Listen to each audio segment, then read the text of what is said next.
avec le 7 sur le côté droit et Marwood, redoutable gaucher qui joue donc avec le 11 et deux attaquants de pointe. Merson, le jeune qui tourne beaucoup autour de Smith, le remiseur et buteur car c'est le meilleur buteur d'Arsenal.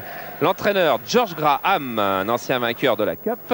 Les remplaçants donc Quinn, Ice, Bold, Groves et Marriott qui est le 4e gardien du club et car le 2e et le 3e sont blessés. C'est la première fois qu'il fait partie du groupe de l'équipe première d'Arsenal. Il a même fait qu'un match en équipe réserve jusqu'à maintenant et bon, il n'a que 18 ans. Voilà, entrée de l'équipe d'Arsenal qui ne va pas jouer en rouge et blanc, ses couleurs traditionnelles, mais en jaune et bleu. Et vous voyez, il passe devant Pierre Slett. Voilà le petit marrant Marwood. Voilà Rocastle. Voilà maintenant Ace, Marriott, les remplaçants. Et on attendra l'arrivée de l'équipe de France qui va arriver un petit peu plus tard, comme elle est arrivée un peu plus tard au stade. Car elle ils sont perdus dans Londres. Ouais, prise un peu dans les embouteillages, perdue dans Londres. Il a fallu que Jean Fournet-Fayard pique une colère, descende du car, aille embaucher un supporter anglais en lui promettant des places gratuites, qui est monté dans le car et qui a indiqué au chauffeur l'itinéraire pour arriver au stade d'Arsenal où ils sont arrivés, disons, 45 à 50 minutes avant le début de la rencontre. C'est sous ces couleurs qu'on a vu Arsenal hier soir à Boba Goal Foot. C'était le big match donc qu'on a vu sur Canal. Et donc Arsenal jouait en jaune et noir contre Millwall. Match que Arsenal a gagné 2-1. Arsenal est en tête du championnat anglais avec une très forte avance. Voilà, on va peut-être un tout petit peu traîner les pieds du côté de l'entrée des joueurs. Encore que voilà Tony Ward qui arrive. Tout simplement parce qu'une erreur de Telex a fait qu'à Arsenal, on avait cru que le match était à 19h45, soit 20h45, parce qu'il y a une heure de décalage, alors qu'en fait c'était 20h30. Et vous voyez, tout le monde est quasiment prêt maintenant. Voilà Paille, voilà Prunier, première sélection. Durand, qui n'en a pas beaucoup plus. Derrière lui va apparaître qui? Les Anglais qui sortent Denis Strush, des dirigeants d'Arsenal. Là, c'est le tunnel d'Arsenal. Vous voyez, il est pas très long. Le trio d'arbitres est anglais. C'est Tony Ward qui est l'arbitre, qui avait arbitré la finale de la Cup en 86 entre Liverpool et Everton. Et Pierre a rejoué quelqu'un. Non. Si.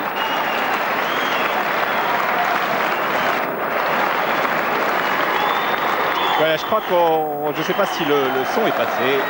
Il n'est pas passé, nous dit Jérôme. Donc, pour entendre ces quelques mots de Franck Sauzet, au micro de Pierre Selle, au moment où Franck Sauzet entrait sur la pelouse de ce stade d'Highbury avec l'équipe de France.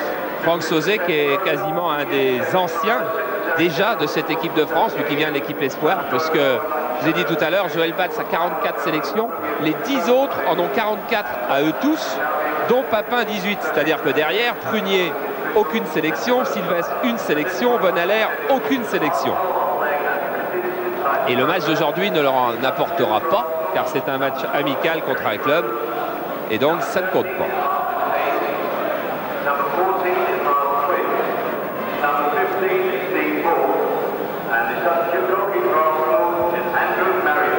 Voilà, Joël Batz, donc, qui n'a pas mis de culotte de survêtement. Il joue en short car il fait un petit peu moins froid qu'on pouvait s'y attendre.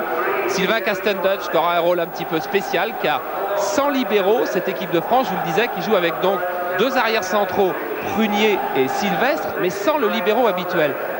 Alors que par exemple à Dublin, Michel Platini avait fait jouer Battiston en libéraux et deux stoppeurs, Sonor et Sylvestre, et deux arrières latéraux. Il avait été très satisfait de son système défensif. Alors il a décidé aujourd'hui de travailler autre chose, de travailler la coordination. Là, M. Fournet-Fayard se fait présenter tous les Anglais. On a vu Rocastle. Voici maintenant Terry Groves, le rouquin. O'Leary, l'Irlandais.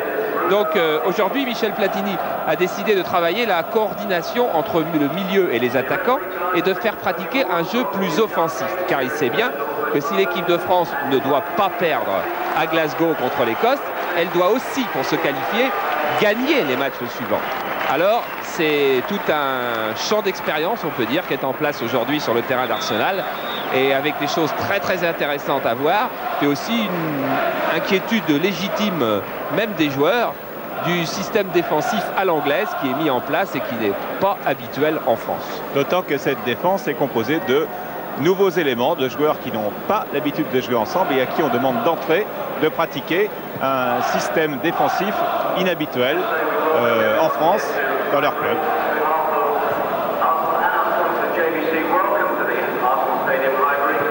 Voilà, Platini donc qui a communiqué la composition de l'équipe vers midi, quand il était sûr que Bonaler était bien arrivé à Londres, vers midi et demi. Et on va voir la composition de l'équipe. On a vu la composition de l'équipe d'Arsenal et on devait voir la feuille qui est dans le vestiaire. Comment les joueurs ont appris à Arsenal. Il n'y a pas de conférence, c'est une simple feuille qui est épinglée, les joueurs passent devant. Là voilà cette feuille, elle était dans leur, c'est juste pour vous montrer les petits détails du football, elle était dans leur centre d'entraînement où ils étaient hier. Alors en sortant, ils se penchent tous vers la feuille, ils regardent, moi je m'appelle Rocastle, 6-7, oui je joue, voilà. Ils ont les 11 et puis les 3 remplaçants derrière et puis il y avait le rendez-vous donné à 15 h au golf club et puis voilà, il n'y a pas de... Il n'y a pas d'émotion, il n'y a pas de discussion, il n'y a même pas de commentaire entre l'entraîneur et les joueurs.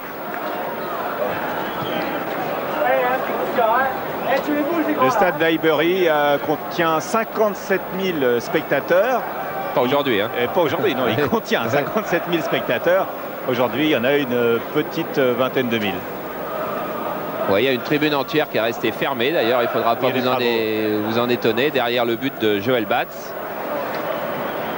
Joel Batz en très très bonne forme en ce moment, mais qui peut avoir, du moins dans les premières minutes, un travail inhabituel pour lui. Car Sylvestre Prunier, association en défense centrale, c'est l'un des paris de Michel Platini. Mais il faut surtout s'intéresser à la manière dont on va jouer. Voilà, c'est parti. Thierry Bonaler touche son premier ballon sous le maillot de l'équipe de France. Donne à Franck Sylvestre, qui connaît ce stade où il est venu avec les espoirs l'année dernière. Les espoirs qui avaient fait match nul de partout, 2 buts de Cantona. Prunier.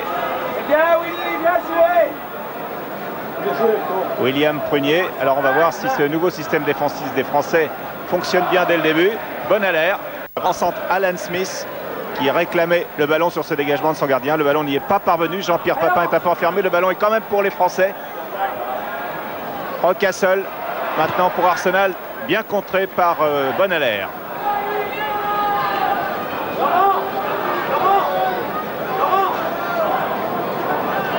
Mise en jeu de Lee Dixon. Assez longue vers Alan Smith. Avantage de la tête de Prunier sur Alan Smith. Bon dribble de Pérez le long de la ligne de touche. Et c'est un coup franc signé par Tony Ward pour les Français.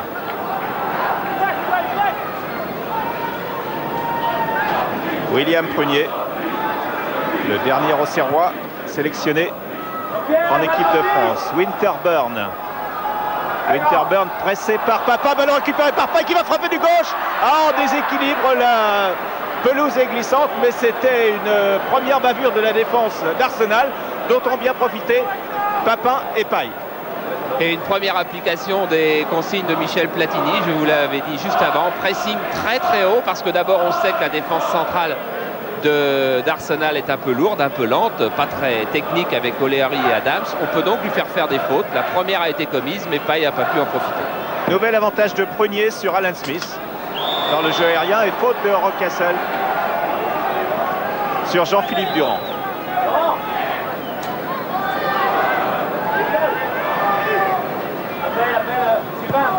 Bonaler vers Stéphane Paille, déviation de la tête sur Papin. Winterburn. Marwood vers Merson. Et c'est une sortie en faveur des Français avec une équipe d'Arsenal, des joueurs d'Arsenal qui restent très présents. Pressing sur la défense des Bleus. Tête de blanc pour Durand. Laurent Blanc pour Durand, c'était bien joué. À nouveau Laurent Blanc. Thomas, Rocastle et une faute sur David Rocastle. Joué par Thomas avec Rocastle. Rocastle-Thomas, le 1-2 n'a pas fonctionné tout à fait. Si, il récupère Bonalaire se bat beaucoup, Durand aussi. Le ballon est encore pour les Anglais. Avec maintenant le capitaine Tony Adams qui donne devant vers Paul Merson. Franck Sauzet. Et oui, une faute signalée par le juge de touche auprès de Tony Ward. Une faute, non pas de Richardson que vous voyez en gros plan, mais du capitaine Adams sur Franck Sauzet. Franck Sauzet, pièce importante du Pulse de Michel Platini, car lui, il doit, alors qu'on va revoir peut-être, d'abord on a Balladuran, et Balladuran, le tacle a déjà été commis, vous voyez. Sauzet touché dans un match qui s'annonce assez physique, car le terrain s'y prête.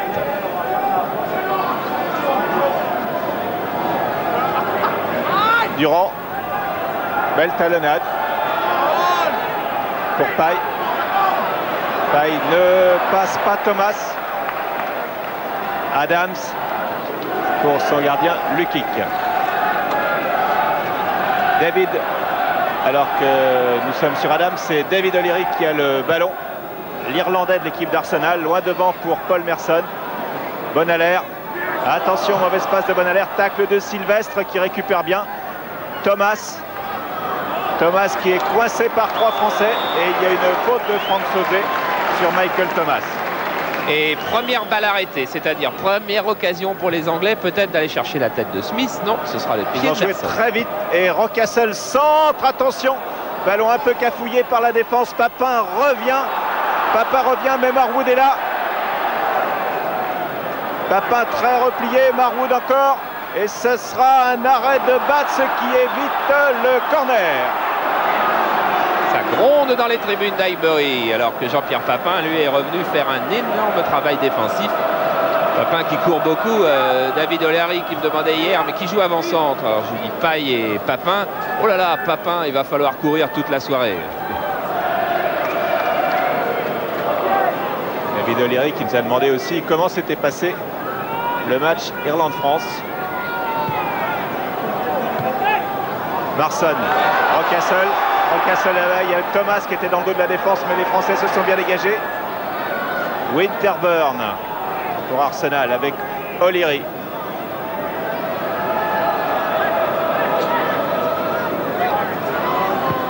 O'Leary lance Rocastle. Durand, attention, Fourbon. Et il y a du vent aussi, un vent tournant sur la pelouse d'Highbury qui peut créer quelques surprises. Bonalaire.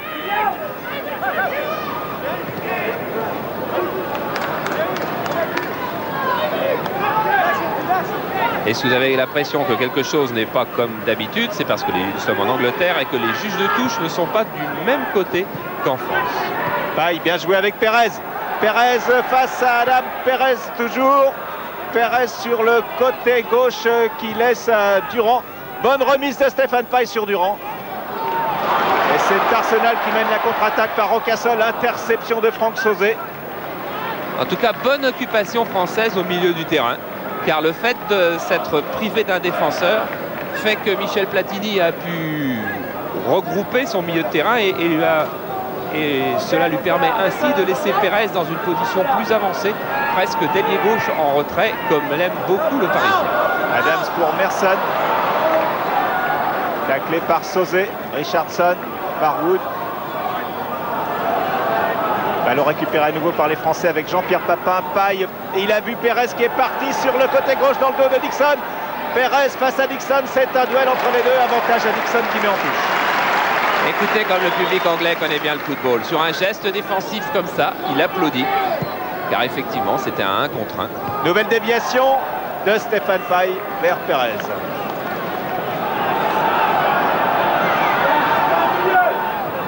Winterburn à destination de Alan Smith.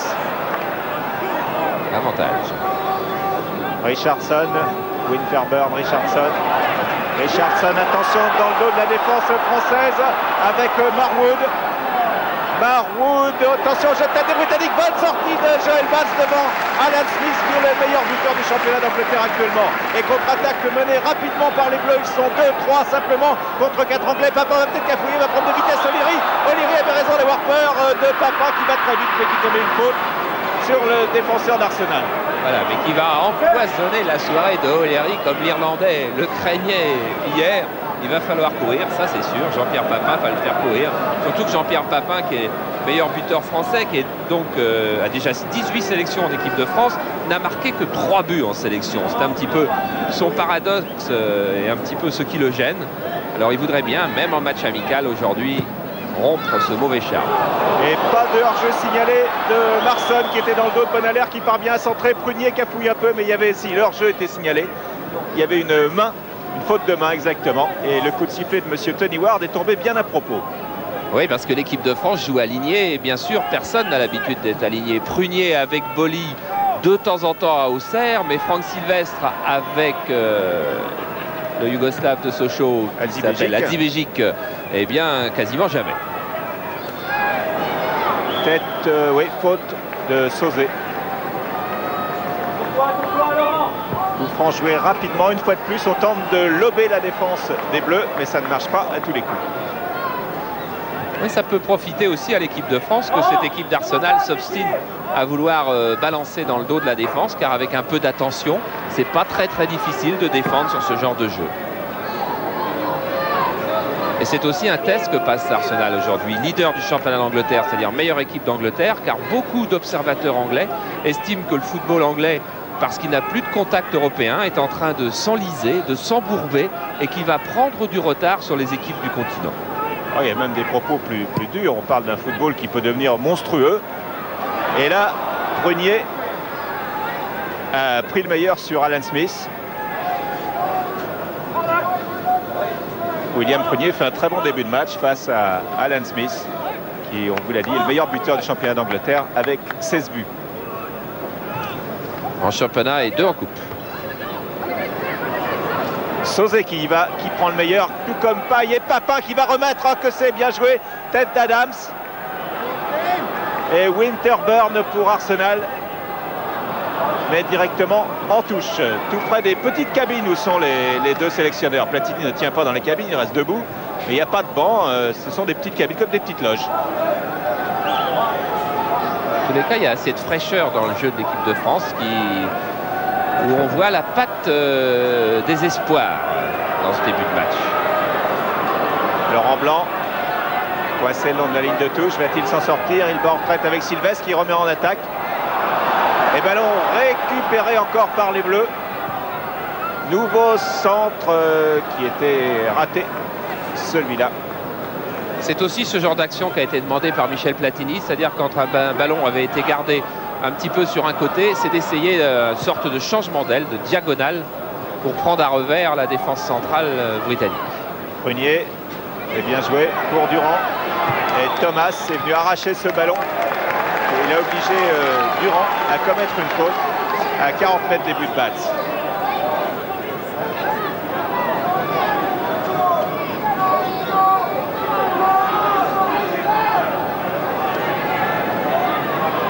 Voilà, et cette fois-ci, ils sont montés.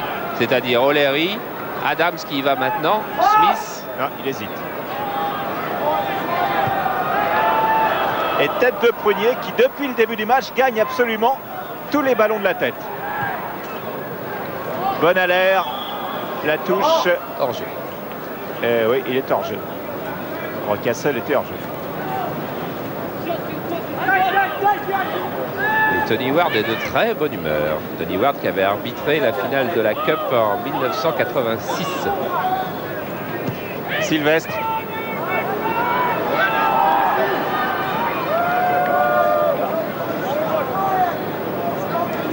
Relance de Lukic vers Nigel Winterburn.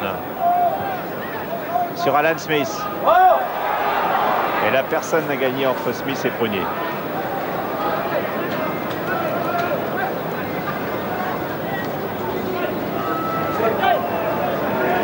Même si Michel Platini a dit que contre l'Écosse, il reconduirait la défense qui a joué contre l'Irlande à Dublin, bien pour des joueurs comme Prunier ou pour Bonalaire, il y a aussi une chance à saisir pour un avenir qui pourrait être très proche. Et attention. Et le public anglais qui applaudit, qui aime bien l'engagement physique, qui aime bien le pressing, pas seulement les beaux gestes techniques. Jouez les gars, jouez. Allez. Winterburn. David O'Leary. Rocastle. O'Leary. Et dans le dos de Bonalaire, c'était Thomas qui était parti et qui n'était pas signalé hors jeu. Il ne devait pas l'être. Ah, c'est limite quand même. Hein. Ils sont bien limite les départs juste dans le dos des attaquants britanniques. En tous les cas, maintenant, balle très difficile pour la défense française avec ce coup franc de Marwood et avec tous les grands entassés à l'autre bout des 18 mètres. Vous allez les découvrir sur votre gauche. Marwood, attention, deuxième poteau, ballon effleuré de la tête par Laurent Blanc qui met en corner. Et il est vrai qu'en Écosse, il faudra gagner la bataille des airs. Donc c'est une excellente répétition que d'être à Arsenal ce soir. Marwood au corner. Sortie de Batz, c'est très bonne prise de balle du gardien de Paris Saint-Germain. Il prend son temps avant de relancer car tous les bleus étaient dans sa surface. Oui, Michel, l'un des grands absents de la soirée côté Arsenal, c'est Paul Davis qui est à mes côtés dans les tribunes. Paul, it's a good beginning of the French team. Yes, it's a good start. Two teams got very good players and are very relaxed when they're playing. Oui, les deux équipes ont de toute façon de très bons joueurs et paraissent bien prendre leur jeu à leur compte, semblent très relax. That's right, they're very relaxed and it'll be an interesting game to see how it turns out. Voilà, c'est très intéressant tactiquement et ça va être très intéressant de voir comment les choses vont tourner. Avec Laurent Blanc qui donne à Pérez. Blanc à nouveau, Christian Pérez Blanc. Et faute sur Laurent Blanc de Rocastle qui n'est pas sifflé. Et Rocastle va essayer de contourner Sylvestre. Et c'est quasiment Batz qui joue en position de libéraux. Il y a une justice, il y avait une faute sur Laurent Blanc qui reste au sol de Rocastle. Et Rocastle a manqué son ouverture derrière. Rocastle qui n'est à coup sûr pas un joueur méchant, qui est un joueur adorable, un petit peu fantasque, qui aime garder le ballon, qui aime dribbler. Et qui est très copain justement avec Paul Davis avec lequel Pierre Sled conversait et que vous aviez vu sur Canal car il jouait dans l'équipe d'Angleterre Espoir, éliminé par l'équipe de France. Cette équipe de France-là semble pas trop mal assimiler donc cette tactique d'un soir. Oui, surtout si les Anglais gardent un jeu assez primaire qui est le leur depuis le début de cette rencontre. Peunier et Sylvestre ont suffisamment de qualité pour s'adapter au jeu anglais. Faute de Durand sur Alan Smith. Mais l'absence de couverture à tout moment peut jouer un mauvais tour aux Français, mais les Français sont là pour travailler. Il ne faut jamais oublier ça. Rocastle. Extérieur et attention, c'est parti avec Marwood. Marwood qui marque, non, à côté des buts de Joël Batz. C'est le défaut de la cuirasse. Ah voilà, action typique face à une défense alignée où il n'y a pas de couvreur, pas de libéraux. Marwood est parti dans le dos de tout le monde. Et là, il croise presque parfaitement son tir. Elle passe à 3 cm du poteau. Mais à l'extérieur, regardez, on a mis des caméras un petit peu partout avec nos camarades britanniques. Regardez Marwood, il va chercher très très loin, il s'excentre beaucoup et c'est ça qui lui fait trop croiser son tir. Marwood qui a une très bonne pointe de vitesse et qui est surnommé la flèche par les Anglais, on en a eu la preuve. Et qui a déjà marqué 12 buts cette saison. Renier. Le 11 il coupe toujours, viens prendre, regardez quand il part là-bas. Une kick qui n'a pas encore été inquiété. Quand il coupe, reste là. Relance sur Winterburn. Voilà. Pas que vous entendez, c'est celle de Platini. Et qui justement s'inquiète du marquage de Marwood, le numéro 11, qui bouge beaucoup. Et il a demandé à Sylvain Castendutch d'assurer une certaine couverture. Et Laurent Blanc pousse, appuie, va donner dans l'axe à Durand qui pousse trop pour Pérez. Mais c'était une contre-attaque rondement et bien menée des Français. Mais quel dommage, un 4 contre 3 et il se trouvait Durand et Pérez qui pouvaient finir un 2 contre 1 et Durand a manqué sa petite pichenette par-dessus le dernier défenseur, mais c'était joué vite avec beaucoup d'inspiration. Pas mal, assez encourageant ce que Michel Platini vient chercher ici ce soir, c'est-à-dire assez encourageant le développement des offensives quand il y en a.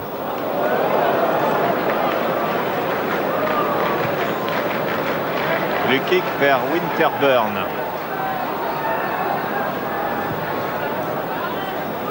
Sur Alan Smith ou Marwood. Voilà Marwood qui va déborder encore peut-être, contré par Sylvain Castendush. Ballon très difficile pour Joel Batz, renvoyé par Durand.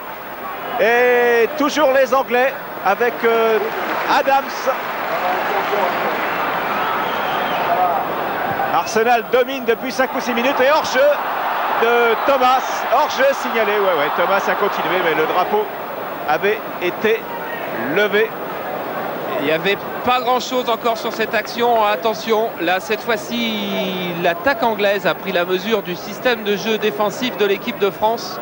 Alors qu'on revoit le centre de Marwood et une formidable inspiration de Thierry Bonalaire, alors que Joel Batz était battu, qui a l'inspiration de détourner de la tête.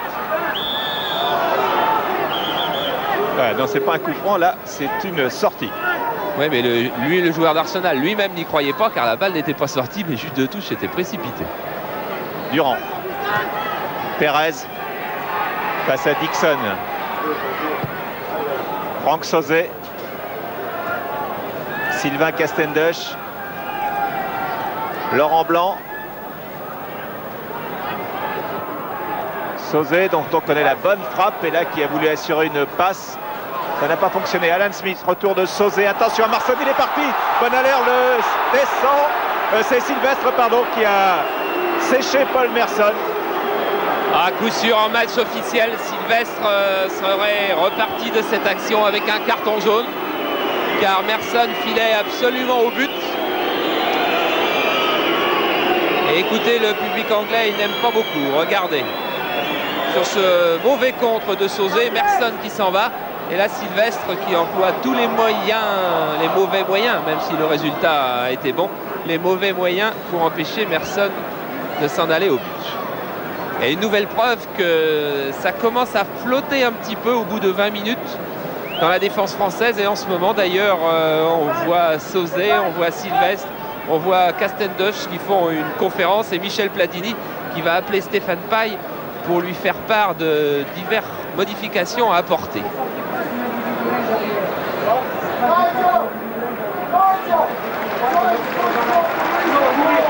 Voilà, il parlait de la défense, vous pouvez être sûr, et Stéphane Paille va repartir voir ses camarades défenseurs. Regardez-le, Stéphane Paille, il va aller voir les défenseurs. Voilà, il est parti voir Prunier, il est parti voir Castendush et Sylvestre, et il leur explique un changement tactique. On va s'apercevoir dans quelques minutes de quoi il s'agit. Dixon, Rockcastle.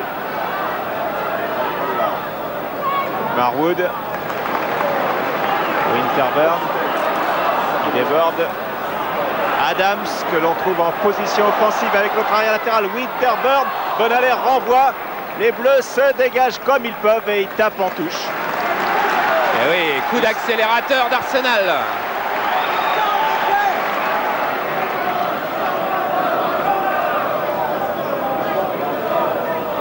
Remise en jeu vers Alan Smith.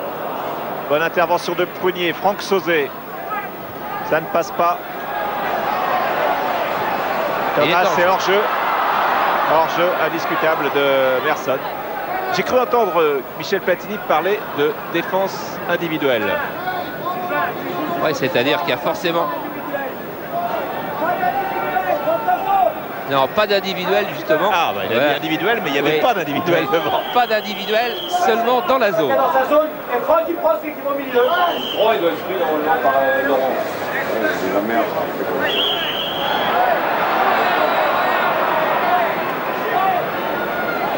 On va voir de toute façon. Enfin, Prunier va garder son individuel sur Smith et Sylvestre... j'allais dire l'individuel sur Merson.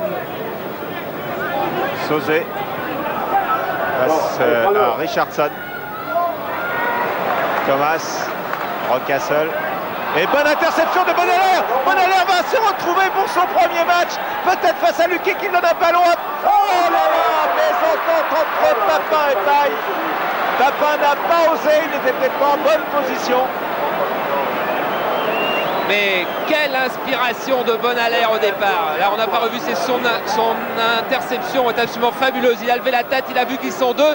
Papin sait qu'il n'est pas très bien placé. Il veut la mettre encore mieux pour Paille. Et Paille, lui, était prêt à la jouer tout seul. Et Christian Pérez vient tacler Rocastle à la hauteur des 16 mètres français. Remise en jeu de Dixon. Alan Smith, Prunier. Avantage à Prunier une nouvelle fois. Bonne déviation. Ah non, pas tout à fait. Un peu forte de Franck Sauzet. On reparlera peut-être à la fin du match du coup de culot de Bonalaire. Première sélection qui avait jailli au milieu de l'équipe d'Arsenal pour s'en aller offrir une superbe occasion de but au tandem Paille-Papin,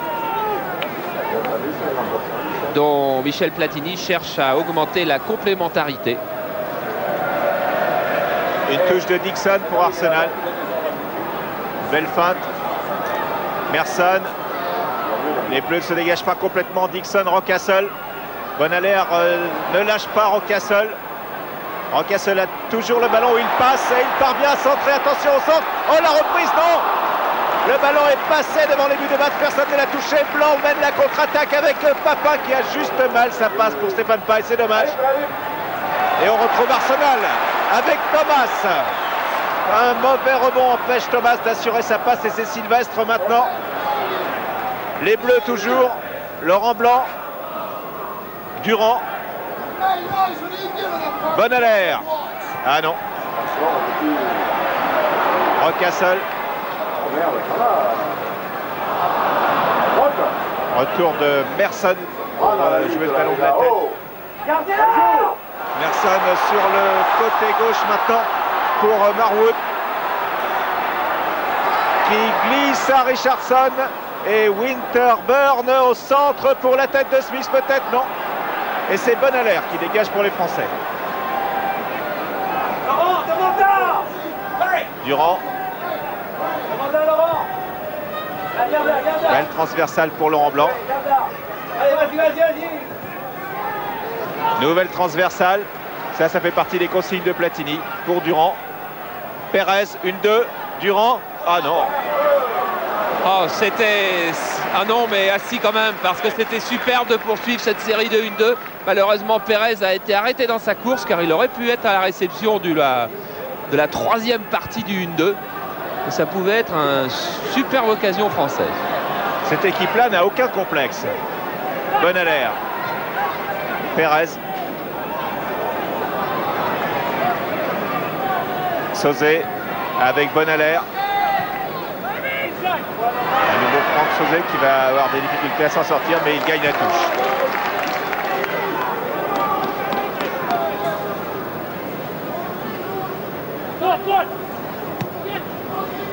Bonalaire. Montée de Rocastle sur Bonalaire qui recule. Oh là là. Ah là là là là, oui. Castendush. Alors que Merson n'était pas loin de la trajectoire. Et c'est que la pelouse de Highbury n'a pas la qualité de la pelouse de la Beaujoire où il était vendredi.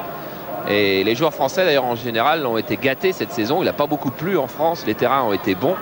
Et ils ont découvert à Dublin un terrain gras. Aujourd'hui ils en découvrent pour la plupart un nouveau. Et en Écosse au mois de mars, ce sera sans doute un terrain de ce genre-là. Franck Sauzet. Paille, non. Ballon renvoyé par Adams, loin devant. Attention à Prunier, mauvais contrôle ou à la glissade avec Alan Smith. Et c'est Bonalaire qui quasiment en position de libéraux. Bien récupéré pour donner à Castendush.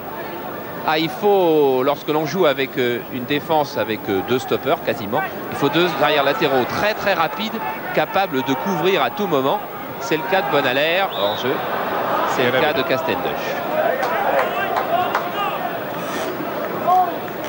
Le hors-jeu de Pérez et de Durand.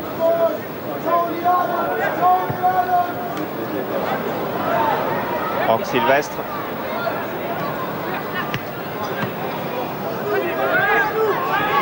Et la touche. Et il n'y a pas touche.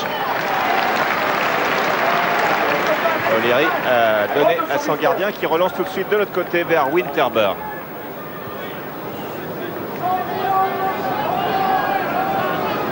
O'Leary, Dixon.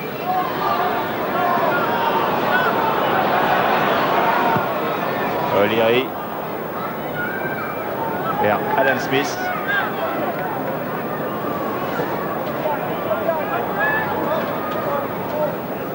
Remise en jeu de Bonalaire avec beaucoup de mouvements sur le terrain. Brunier. Toujours ces grandes diagonales dans le dos de la défense d'Arsenal.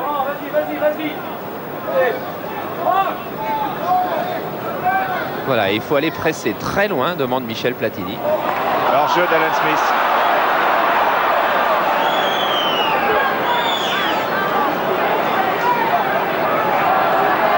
Alan Smith, c'était le passeur préféré de Gary Lineker quand ils jouaient ensemble à Leicester City. Et à Leicester, Alan Smith, il avait marqué 82 buts en 196 matchs, c'est vrai, mais il avait débuté tout jeune. Passe vers la tête de Papin. Tête d'Adams. Tête de Blanc. Pérez. Pérez qui part en dribble, qui est bousculé, mais le ballon encore pour les Bleus. Ah, mauvaise passe. Sauzet récupère pour Laurent Blanc. À nouveau, Stéphane Paille et hors-jeu signalé des Français. Et Sylvain Castelldutch était monté. Sylvain Castelldutch qui va hésiter à monter aujourd'hui, mais à qui Michel Platini a reproché de ne pas être suffisamment monté à Dublin. Lorsqu'on jouera avec un libéro et 2 stoppers, Castelldutch en Écosse, bien sûr, devra prendre des risques. O'Leary. Rocasole qui lance dans le trou. Oh là là, que c'était dangereux, c'est toujours dangereux. C'est toujours dangereux avec Marwood, avec maintenant Dixon. Dixon ne passe pas. Rocasole, le ballon est toujours pour Arsenal.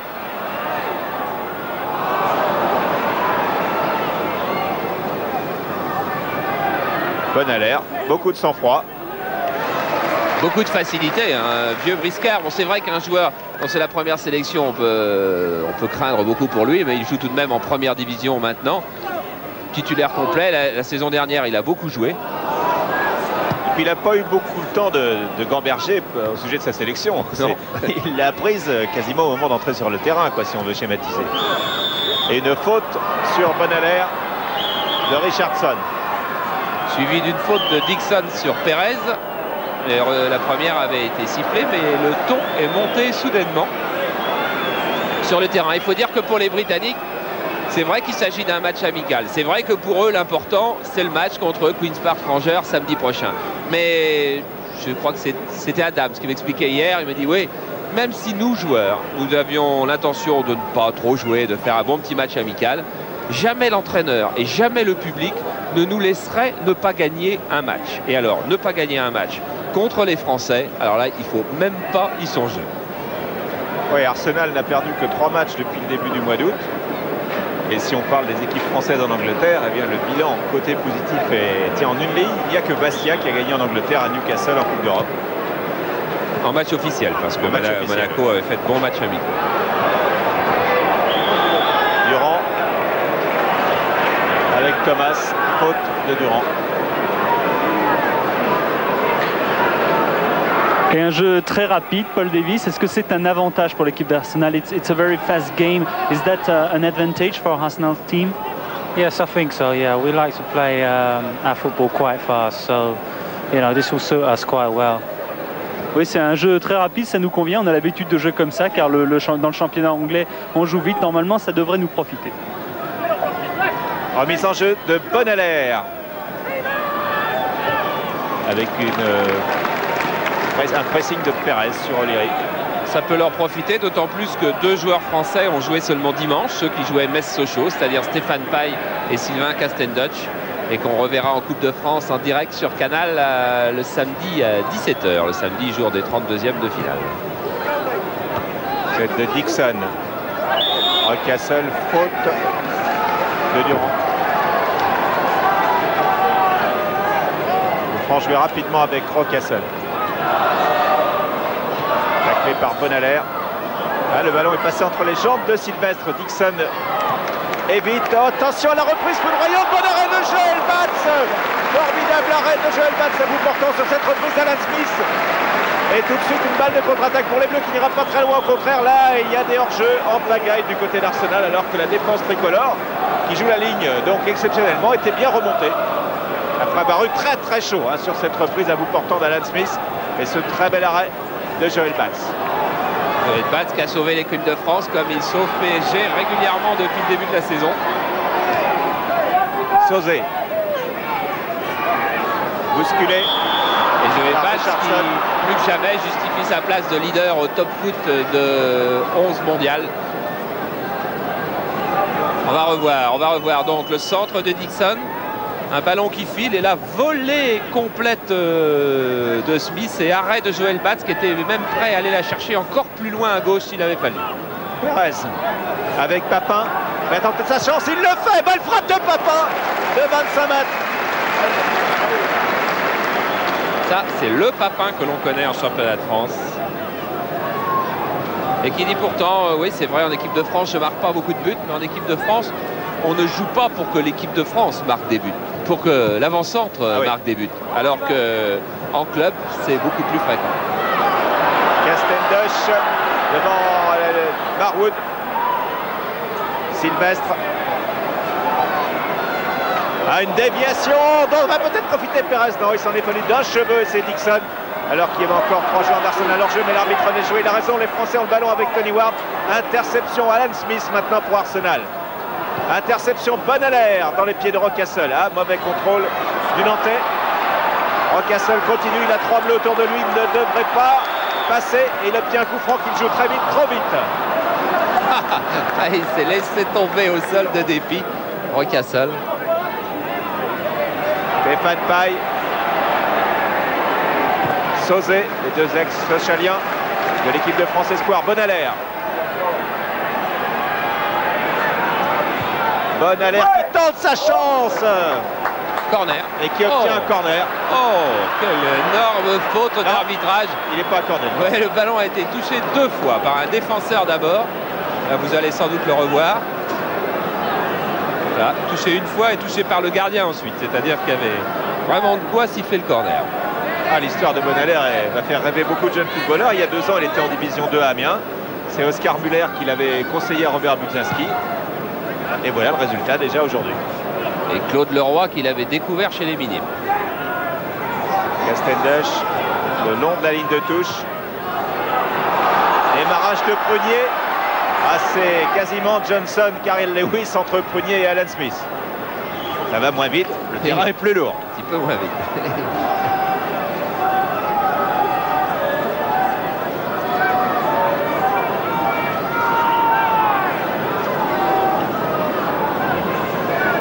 Et on est à près de 40 minutes de jeu, 0-0.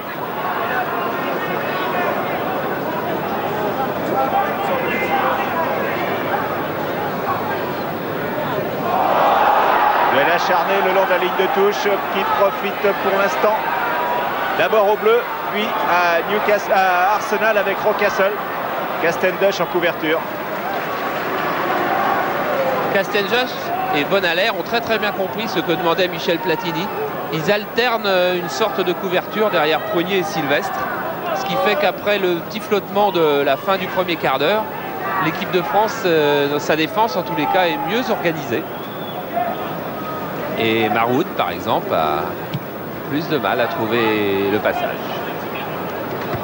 Tête de Dixon. Et Alan Smith est parti, là il n'a pas été signalé hors jeu. Attention, Prunier revient très vite. Il est dans la surface, il faut faire très attention. Très bon contre de Prunier qui ne fait pas de faute et qui arrête le meilleur buteur du championnat d'Angleterre pour son premier match avec le maillot bleu. C'est formidable pour lui. Et vous avez peut-être saisi une image extraordinaire, c'est que sur ce départ, à la limite du hors-jeu, tous les défenseurs français se sont retournés vers leur droite quand ils vont vers Joël Bats, c'est-à-dire là où habituellement est le juge de touche pour chercher le hors-jeu. Or, comme nous sommes en Angleterre, le juge de touche est de l'autre côté. Ce qui fait que pour jouer le hors-jeu, c'est encore plus difficile parce qu'ils n'ont pas leur repère habituel, ils ne voient pas le juge de touche. Heureusement, Prunier, on l'a vu, a été très énergique face à Smith. Thomas Winterburn.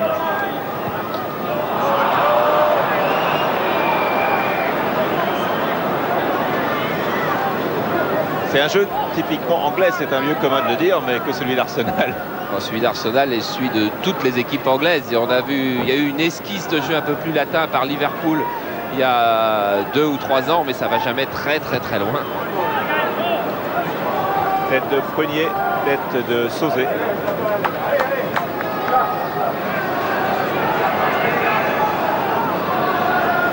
Le stade s'est quand même rempli, il y a beaucoup plus de monde qu'au coup d'envoi. Vous avez dit tout à l'heure que la presse annonçait 20h45. Et il y a maintenant au moins 25 000 spectateurs. Dixon, Thomas. Lee Dixon qui va donner à son gardien. John Lukic.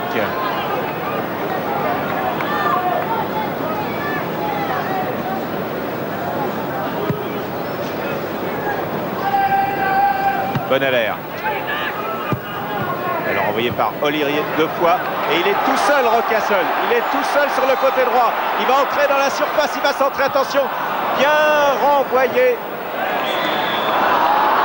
Et une faute.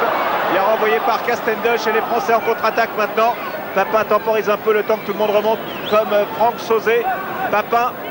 Sylvestre est en position d'avancement. Vous allez le découvrir. Voilà, belle déviation de paille pour Papin. Et pas bien coordonné, une faute sur Laurent Blanc de O'Leary, la même que celle de Sylvestre tout à l'heure. Et qui aurait mérité sans doute la même sanction en match officiel. C'est-à-dire le carton qui n'a été donné ni dans un cas ni dans l'autre. Un coup franc à une distance à laquelle Franck Sauzet n'hésite pas à frapper. Ce qui explique que Lukic va mettre un mur d'au moins 4 joueurs.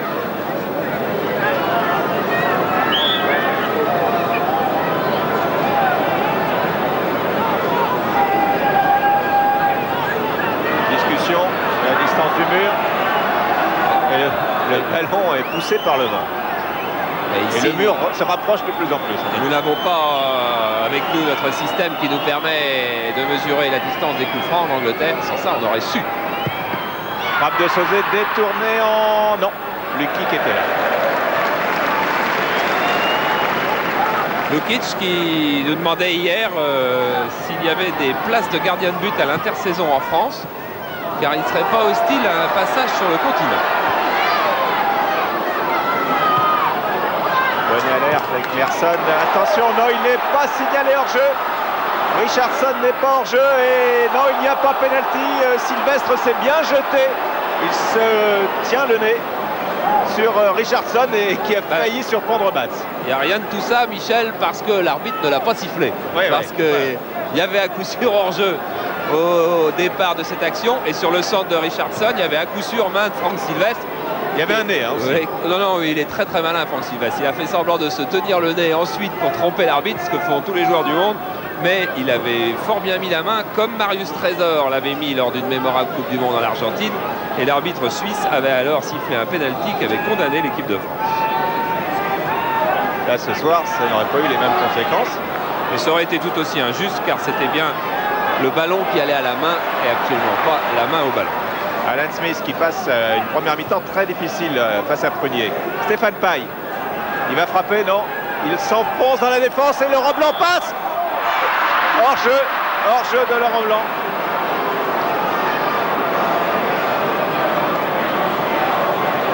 Mais tout ça se juge parfois à quelques centimètres, pour ne pas dire à quelques millimètres. Tant d'un côté que de l'autre. Là, on revoit la frappe de Laurent Blanc qui était manquée de toute façon, mais manquée en raison de l'état du terrain une fois de plus. Bonalaire qui met en touche devant Rocastle.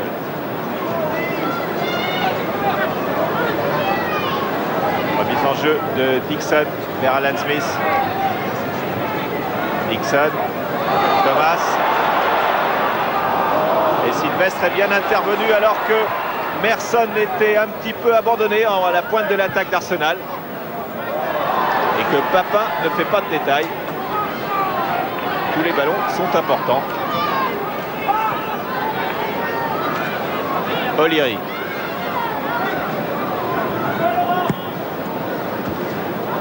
Tête de Sylvestre. Belle déviation de Franck Sauzet. O'Leary Dixon. Retour de Durand qui protège bien. Et la touche est pour Arsenal.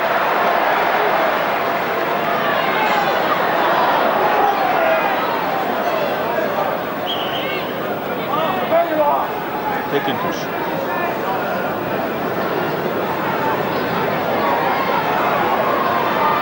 Touche jouée par Lee Dixon.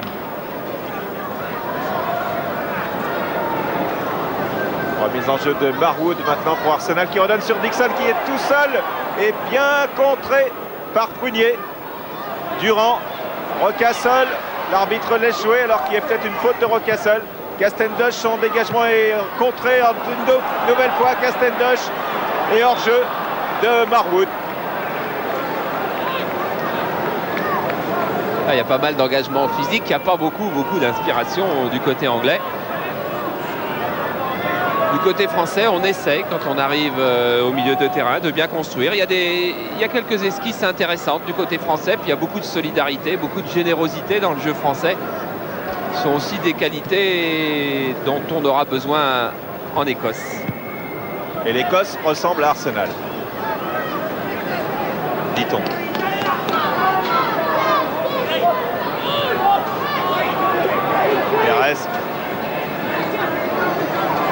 Thomas est dans le dos de la défense, sortie de Joel Batz.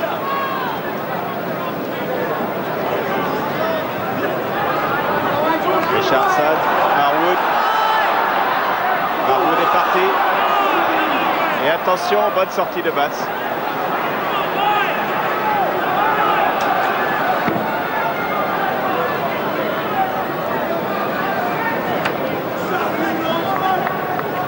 Marwood qui était ravi de voir une équipe de la télévision française à l'entraînement hier, car ça lui a permis, surtout que George Graham n'était pas là et que c'était l'assistant Théo Follet, d'intervenir auprès de son coach pour dire il faut absolument qu'on fasse un entraînement continental en jouant avec le ballon. Si vous leur montrez que tous les jours vous nous faites courir pendant 2 heures comme des fous pour essayer de nous user et nous presser comme des citrons, vous allez passer pour des clowns sur le continent. Et du coup Théo Follet a tellement ri qu'il leur a donné un ballon et qu'ils ont joué pendant 2 heures au ballon au lieu de courir, ce qu'ils font effectivement tous les jours. Très longue touche de Castendosh vers Sauzet. Cette fois-ci, la touche est pour Arsenal.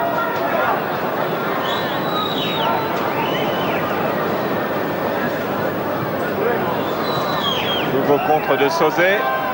Stéphane Paille bousculé. Rocastle, Dixon, ça va très vite, mais Bonalaire est là. Rocastle encore. Avec Merson. Dixon. Et il n'y a pas hors-jeu là, non? Il n'a pas été signalé en tout cas. Et Bonalaire va plus vite que Richardson. Il y a tout de même un juge de touche là-bas sur l'attaque gauche qui est un petit peu frigorifié par le temps londonien, car c'est au moins le 5e ou 6e hors-jeu flagrant. Il ne signale pas. Pérez. Durand, non. Rocastle. On joue un tout petit espace avec Thomas. Attention, c'est la fin de la première mi-temps. Il y a 0-0. Thomas, non. Il a tenté un numéro tout seul. Et Alan Smith. Toujours son duel face à Prunier. Prunier qui a bien dégagé, mais le ballon est toujours pour Arsenal avec Merson. Merson pour Richardson. De l'autre côté, Winterburn. Winterburn qui a échappé au tacle de Laurent Blanc. Et c'est une sortie de but. Et non pas un corner comme le croyaient les joueurs d'Arsenal. Le juge de touche, M. Proud, qui est là-bas, est assez contesté par tout le monde. Et Winterburn, dans tous les cas, n'est pas content du tout. Il dit que la saison dernière était à Wimbledon, où il avait été sacré meilleur joueur du club de Wimbledon et qui est venu avec de nouvelles ambitions à Arsenal, qui se justifie bien. Et l'on dit maintenant qu'il est à la porte de la sélection anglaise. Et voilà, mi-temps sifflé par Tony Ward sur ce score. 2-0-0 pour l'équipe de France. 0-0 à Dublin. 0-0 ici à la mi-temps contre Arsenal, champion provisoire d'Angleterre. Voilà Théo Follet, c'est lui qui n'était pas content de Marwood. Voilà Pierre Sled avec Sylvain Castendosh. Sylvain Castendosh, l'équipe de France s'est beaucoup livrée durant cette première mi-temps, un rythme très très rapide. Oui, c'est moins qu'on puisse dire. Je crois qu'on s'attendait à un match très engagé. Je crois qu'on est servi. Il s'engage à fond, il bouge beaucoup, ça nous gêne énormément. Surtout quand on a une défense de zone, on essaie de s'adapter, c'est pas facile. Alors hors-jeu, pas hors-jeu, c'est toujours un peu juste. C'est une arme à double tranchant que vous maniez là. Oui, mais je crois que quand on est en zone, c'est une arme qu'il faut utiliser. Je crois que je touche 2 ou 3 fois, puis signaler hors-jeu. Bon, c'est comme ça, c'est sûr que c'est dangereux, mais on est obligé d'employer la règle du hors-jeu. Merci Sylvain. Et voilà, deuxième mi-temps avec des changements peut-être que l'on va découvrir. C'est Arsenal qui engage avec Richardson. Il n'y en a pas en équipe pour de Alan France Smith. en tous les cas. Non. Et il n'y en a peut-être pas non plus dans l'équipe d'Arsenal. Marwood. Coup d'œil rapide. Si peut. Non. Non, personne n'est là. Merson est là. Personne est là. Et donc tout le monde est là. Donc pas de changement. Castendush pour Laurent Blanc. Stéphane Paille. Castendush. Et une faute sur Laurent Blanc. Faute de Tony Adams. Laurent Blanc qui avait déjà été touché en première mi-temps. Tony Adams très calme même sur cette réprimande de Blanc. George Graham dit de lui, il est tellement calme que je suis sûr qu'il avait tout pour être pilote de chasse lors de la Deuxième Guerre mondiale. Sylvain Castendush qui s'est bien adapté donc à son rôle ce soir. Le défenseur latéral.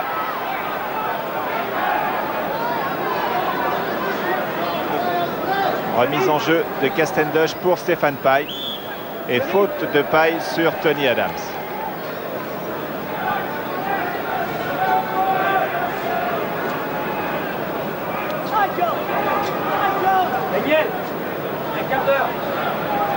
Démarrage piano-piano de cette deuxième mi-temps. Et je viens d'entendre Michel Platini dire à Daniel Bravo qu'il rentrait dans un quart d'heure. Et qui rentrera ce soir avec l'avion des Marseillais à Marignane. Rocasseul. Donc il arrivera à Marignane vers 1 h du matin et la personne qui devait aller le chercher et qui nous écoute en ce moment doit savoir que c'est à Marignane à 1 h du matin. Message transmis. Adams. Dans le kick, Winterburn.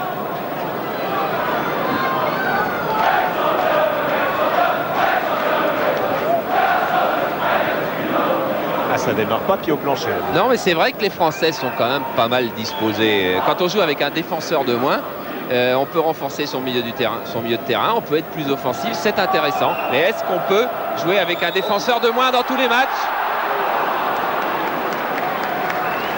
C'est là un pari de Platini aujourd'hui, mais pari qu'il ne renouvellera certainement pas en Écosse puisque Battiston sera libéraux et qu'on jouera avec 2 stoppeurs, c'est déjà sûr. Nixon vers Merson. Tête de Blanc.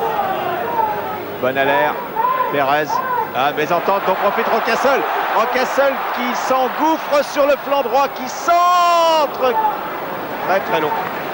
Qui manque son centre, qui a failli se transformer en un tir très très difficile pour Joel Batz. Il y a eu un bon jaillissement là de David Rocasseul, nouvel international anglais, un joueur very exciting, dit de lui son coach George Graham. Il avait manqué sa frappe, mais oh, si elle sort quand même. Il y a beaucoup de plans, hein, on voit les petits drapeaux. Et Rocasseul qui nous a demandé des nouvelles d'un seul joueur, c'est de David Ginola. David Ginola du Matra, qu'il avait bien connu au tournoi de Toulon. Wood, Brunier. Sylvestre. Bonalaire. Perez. Toujours Bonalaire. Durand qui passe bien. Qui transmet à Sauzé, n'a pas bougé. Alors récupéré par l'équipe d'Arsenal. Avec une feinte qui n'a pas trompé Castendush. Papin à la lutte avec Richardson. Ancien joueur de Watford, le club qui appartenait à l'époque à Elton John. Franck Sauzé. Durand. Durand tente peut-être sa chance. Il s'avance. Non. Stéphane Paille. En 1-2 avec Durand. Un 1-2 qui ne passe pas tout à fait. Paille récupère. Frappe de Paille à côté des buts de Lukic.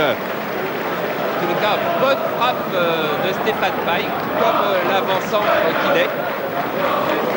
Vous allez voir, sur ce ballon qu'il va récupérer, il a hop, 2 pas d'élan et tout de suite la frappe en force au-dessus de la barre. On va le revoir. Vous voyez, sous un autre angle, avec une caméra qui est au sol à peu près sur la ligne des 18 mètres. C'est-à-dire qu'on a choisi de faire un mix entre la manière dont nous travaillons en France et la manière dont travaillent nos amis anglais ici à Londres. Merson. Attention à la faute sur Merson. Castendush dégage en direction de Papin. Adams de la tête pour Richardson et de l'autre côté il y a du hors-jeu à tour de bras.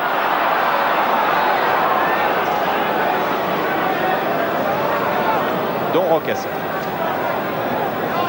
Rocastle qui hier se faisait soigner pour une douleur au genou droit et qui a avalé quelques anti-inflammatoires dans la nuit et ce matin ça allait bien. Perez. Attention, Rocastle est venu lui prendre le ballon dans les pieds. Rocastle à la lutte avec Silvestre face à Silvestre. Silvestre se couche. Rocastle ne passe pas. Perez récupère et Durand à 3 joueurs d'Arsenal autour de lui. Belle déviation de Stéphane Paille qui permet à Perez de poursuivre le terrain avec des faux rebonds. Gêne dans la rapidité d'exécution. L'attaque de Perez. Paille maintenant qui dérape à son tour mais donne bien Laurent Blanc qui lance sur le côté droit où va aller Castendush qui est parti d'un peu trop loin. Et Winterburn pour son gardien du kick.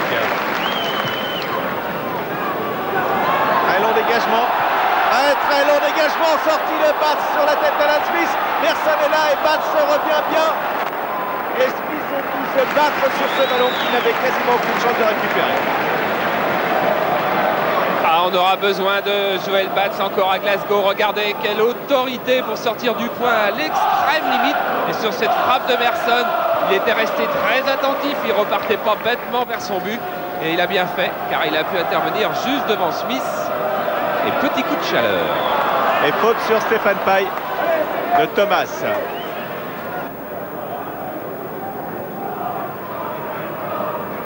Coup franc tiré par Durand.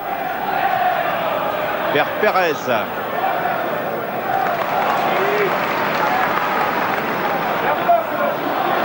On part de l'autre côté, Winterburn. Adams.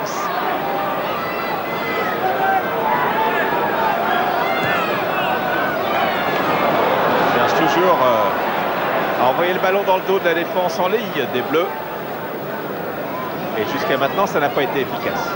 Adams qui ne signale pas par une technique particulière et qui hier, alors que tous ses camarades faisaient une séance de tir au but, lui était allé s'abriter sous un arbre et quand on lui demandait mais vous n'allez pas tirer au but, il dit non, moi je suis arrière, de toute façon je ne tire jamais, je ne vois pas pourquoi j'irais m'entraîner à une séance de tir au but.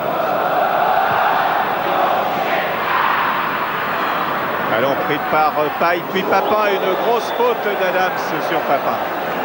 Et là aussi, si ce n'était pas un match amical, il y aurait certainement eu un carton jaune à Adams. Il y a de grosses fautes faites par les défenseurs anglais dans le championnat anglais, mais elles ne sont jamais empreintes de méchanceté. Stéphane Paille, Richardson vers Merson. Harwood, Winterburn. Et Prunier encore prend l'avantage. Perez, bousculé, il tient bien. Et là, il y a une faute de Dixon sur Christian Perez.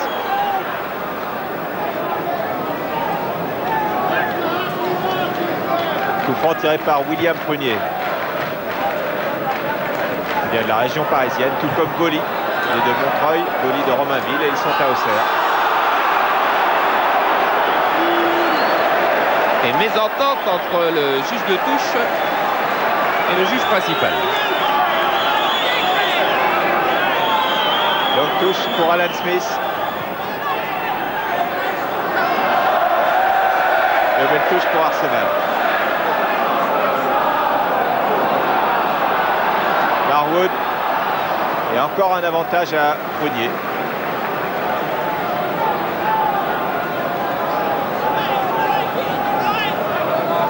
William Prunier qui fait une entrée très efficace en équipe de France alors que Bravo va faire son entrée maintenant. Oui, Prunier, Sonore, Sylvestre, voilà d'un seul coup, 3 bons stoppeurs pour l'équipe de France. Basile Boli qui n'est certainement pas très loin.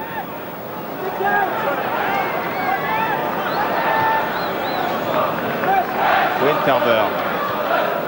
Bien joué avec Merson. Maintenant, Winterburn va peut-être aller au bout. Il est crocheté par Sozénon. Et retour de qui? De Bonaler. Bonaler a traversé le terrain en diagonale pour venir couper la course du joueur d'Arsenal. Maintenant, c'est Prunier qui est en position d'attaquant pour les Français. Centre de Prunier. Reprise de Perez. Quel culot, quelle audace. Bravo. Ouais, mais que cette minute vient d'être sympa avec un jeune Bonalaire qui revient du bout de Highbury, qui vient du bout de Londres, recoupé Winterburn qui était parti seul au but. Relance immédiate qui se termine par un centre de Prunier débutant au deuxième poteau pour Pérez, une sélection qui tente une volée extérieure du pied gauche juste au-dessus de la barre. Vous avez vu, interception d'un joueur dont c'est la première apparition en équipe de France, contre d'un joueur dont c'est la première apparition en équipe de France, et volée d'un joueur qui n'a qu'une seule sélection. Et entrée de Daniel Bravo à la place de Christian Pérez. Bonalaire toujours, non.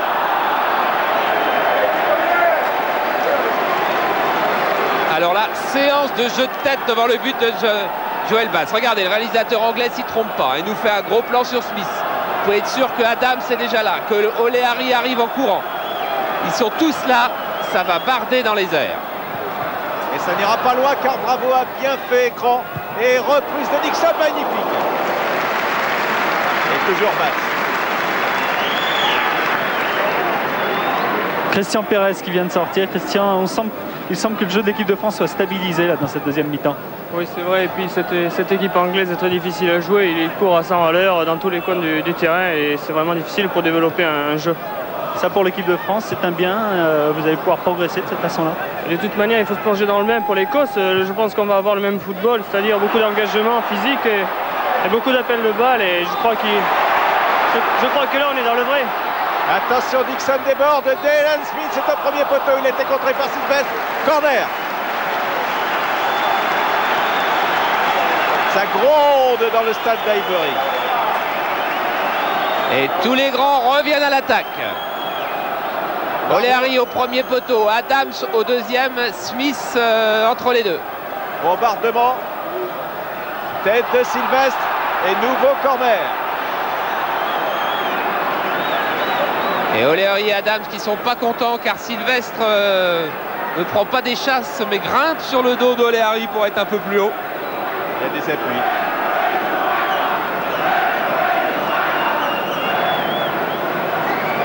Et tout le public a envie d'une victoire ici. Hein.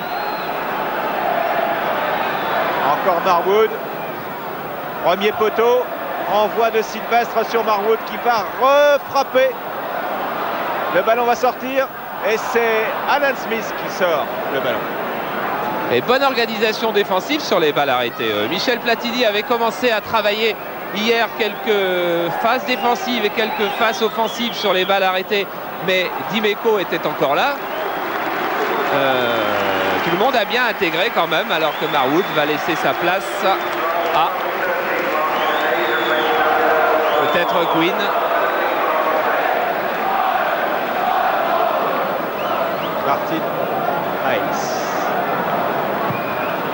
Martin Hayes, oui, qui est un attaquant, qui était le meilleur buteur du club il y a 2 ans, 23 buts. Et attention, Rocastle, le rush de Rocastle se heurte à Bonalaire, la résistance de Bonalaire. Mais ça chauffe terriblement pour l'équipe de France. Dégagement de Sylvestre, Thomas. Ballon très en retrait pour O'Leary et il est sorti. Un peu d'air pour les Bleus.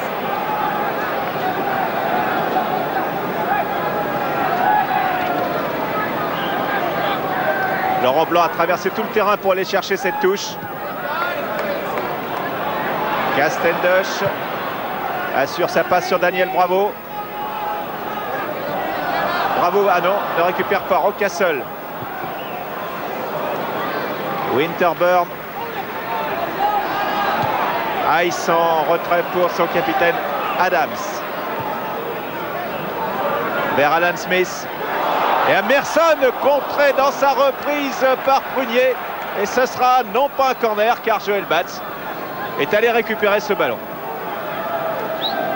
Ah, Prunier, Sylvestre, Bonalaire, Castendoche, c'est bien, c'est même très bien ce soir. Michel Platini voulait, alors que là on voit George Graham dont on a vu des buts tout à l'heure à la mi-temps. Michel Platini voulait travailler les sensations collectives essentiellement au milieu du terrain et en attaque. Et le voilà qui se retrouve avec une nouvelle bonne performance de sa défense pour la 2e fois en 1 semaine. Et ce n'est pas la même défense. ça va peut-être lui donner de nouvelles idées. Il vaut mieux avoir l'embarras du choix que l'embarras tout court. Merson, attention, oui, le nouveau qui rentre et qui marque. But de Ice qui était totalement abandonné au moment où on louait cette défense française. Ice seul dans la lucarne de Joël Batz. Et oui, il était cette défense française qui avait été parfaite tant que Marwood était sur le terrain et que le schéma d'Arsenal était extrêmement classique, a été perturbé pour la rentrée de Martin Ice, qui là, regardez, s'est complètement démarqué à la suite d'une mauvaise frappe de Merson. Martin Ice qui réussit à récupérer un ballon qui était un petit peu perdu. Regardez, il y a contact là. Merson qui va chercher à frapper, qui manque sa frappe. Elle est déviée et du coup Ice qui se trouve démarqué au 18. On a failli le retrouver en pointe, Ice. Superbe frappe de Martin Ice, mais un petit peu de chance dans la récupération du ballon pour l'international irlandais. Daniel Bravo, Castendush, Laurent Blanc, Franck Sauzet, William Prunier. Sauzet, paille, difficile. Et tête de Bravo qui commet une faute sur O'Leary.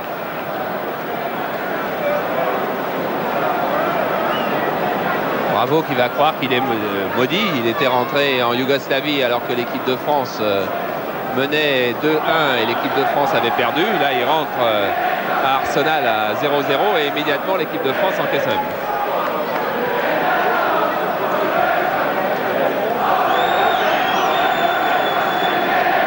Et tout le stade d'Highbury chante When the Saints go marching in. Mais pas O'Leary, qui lui en a vu 36 chandelles apparemment.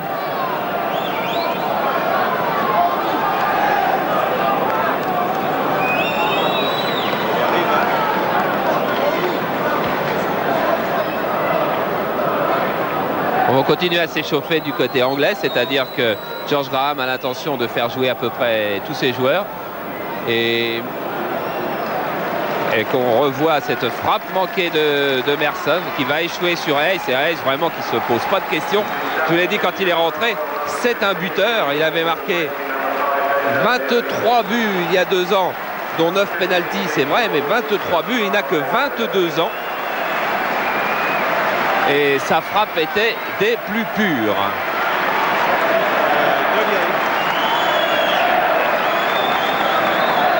Sortie donc de David O'Leary qui retrouvera sa place en équipe de l'air bientôt et rentrée d'un défenseur qui a joué une partie du match contre Millwall samedi dernier, c'est-à-dire Steve Bold, 26 ans, qui était arrière droit à Stoke City et qui vient de rejoindre Arsenal où il joue stopper et c'est justement un stopper qui est sorti, donc changement poste pour poste.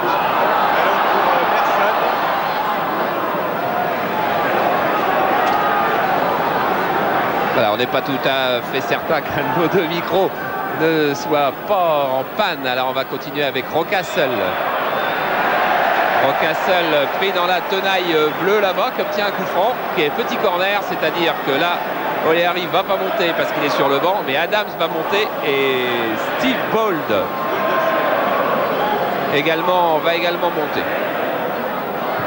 À ras de terre et corner.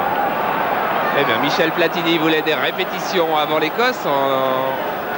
Il n'y a pas que Mo Johnston au centre de l'attaque écossaise qu'il faudra affronter le mois de mars. Il y a aussi tous ceux qui montent, notamment cet arrière qui a marqué le dernier but vainqueur face à Chypre. Et donc, répétition du jeu aérien sous l'œil des 2 entraîneurs. Tête de Smith, tête de Durand, frappe de Hayes à nouveau. Eh bien, celui-là a envie de regagner sa place. Il joue très peu en ce moment, Martin Hayes, car George Graham lui a préféré Merson et lui préfère même quelquefois Nyquin. Eh bien, en 2 coups de patte, il vient de se rappeler au souvenir de son entraîneur. Et pour le moment, l'équipe française est en difficulté. En grosse difficulté.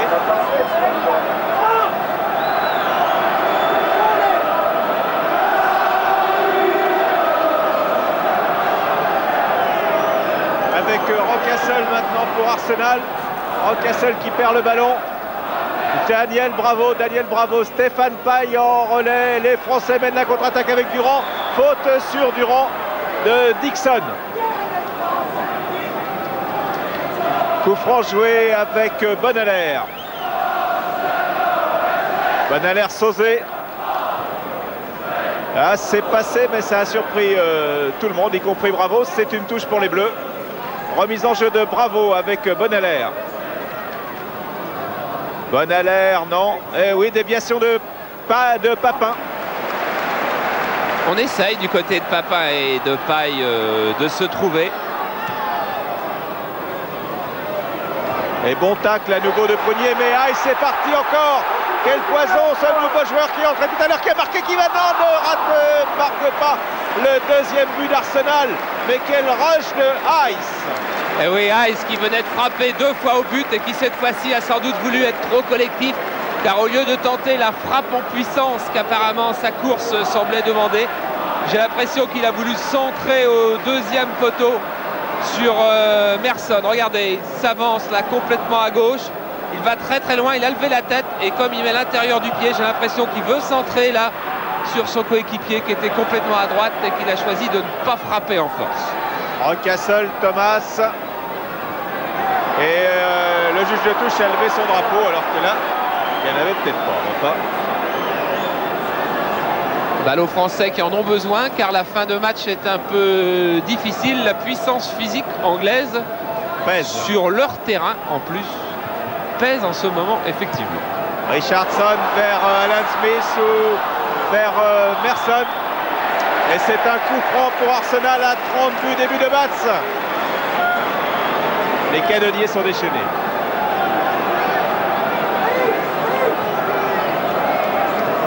Faut pas laisser filer en fin de match le bénéfice de la première heure où l'équipe de France a bien tenu le choc.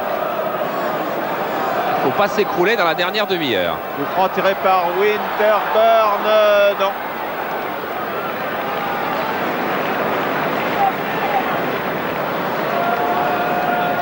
Il était pour son capitaine Adams.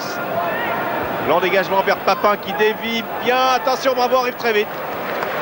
Et l'équipe d'Arsenal qui mène donc 1-0 et qui domine. Et c'est une habitude de cette équipe d'Arsenal en deuxième mi-temps. Paul, Arsenal is dominated. You used to do that in the second half. Yeah, that's right. You know, during the second half of most games that we play, we tend to find that there's a lot more room and that players can go out and express themselves. En deuxième mi-temps, il y a beaucoup plus d'espace et nous trouvons notre jeu dans ces conditions. Nous arrivons à créer beaucoup d'occasions. Et les Français en bavent. Franck Sauzé. Illustration de la supériorité physique actuelle des joueurs d'Arsenal qui, pour les Français, heureusement, Merson était hors jeu. Il faut faire quelque chose. Alors Michel Platini va faire quelque chose. Il va sans doute procéder à un changement. Sortie de Durand.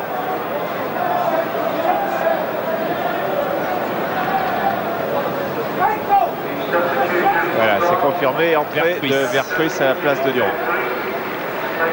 Arsenal est un vrai rouleau compresseur qui use, un peu comme l'équipe de rugby de Béziers à une certaine époque.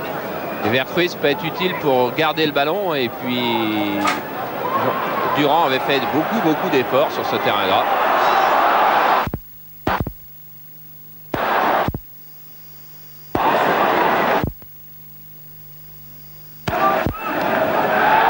Vercruis, oui, alors qu'il a toujours un petit problème de micro qui semble réglé pour l'instant. Vercruis maintenant de l'autre côté avec Sylvain Castendush. Ah, c'est là que Michel Platini lui demande de prendre le couloir et de partir au bout de son action. Sylvain ne l'a pas fait et il écarte les bras avec un geste de désespoir vis-à-vis de ses coéquipiers en disant je ne trouvais pas l'appui.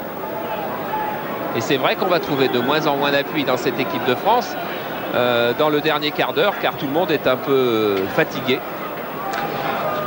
Jean-Philippe Durand, on sent que l'équipe de France a du mal actuellement. Il est dominé par cette équipe d'Arsenal. Elle paye ses efforts de première mi-temps. Bah, je sais pas. Disons que c'est sûr, on laisse prendre l'ascendant un peu à cette équipe d'Arsenal, ce qui est dommage. Je crois qu'en première mi-temps, on n'a pas sécurisé nos chances parce qu'on a eu des bonnes occasions, on aurait pu conclure. Maintenant, il faut lutter jusqu'à la fin. Et c'est ce qu'on vient de voir avec cette action menée par Vercruis et Stéphane Paille.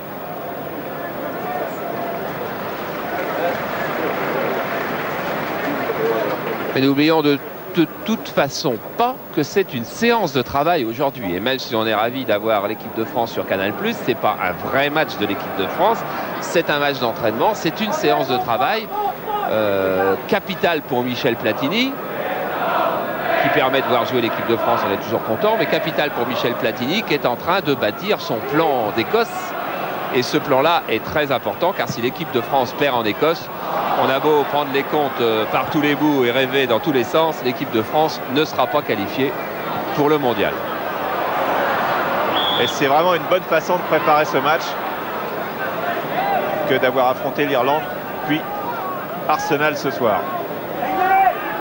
Et on saura si les Français ont gagné ce soir, non pas en lisant le tableau d'affichage, mais s'ils gagnent en Écosse le 8 mars. Tête de Bould, un géant. Bonalaire, bravo, Vercruis. Vercruis, oui, très bien joué de la part de Philippe Vercruis. Le Marseillais file le long de la ligne de touche et la touche est pour les Bleus. Remise en jeu de Bonalaire sur Bravo. Le ballon revient dans les pieds de Laurent Blanc, qui renverse vers Sylvain Castendush cette fois-ci, qui avance plus. Bravo cherche et trouve Bonalaire. Bonalaire redonne à Bravo. Laurent Blanc, mésentente avec Papin qui s'effondre, et c'est pas terminé, il n'y a pas hors-jeu de Paille. Non, mais le ballon était trop long.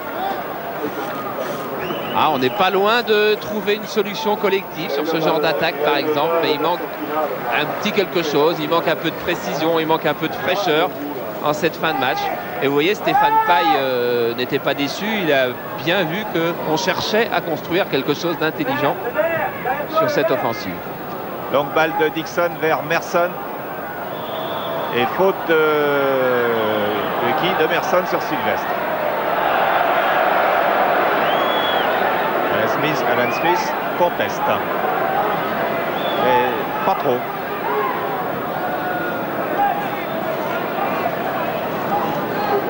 Il y a Perry Groves qui est en train d'enlever son survêtement.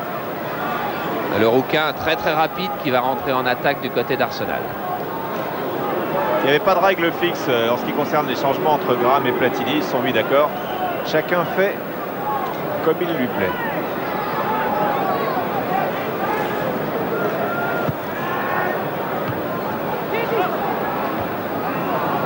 Brunier. Adams avec Papin à ses trousses.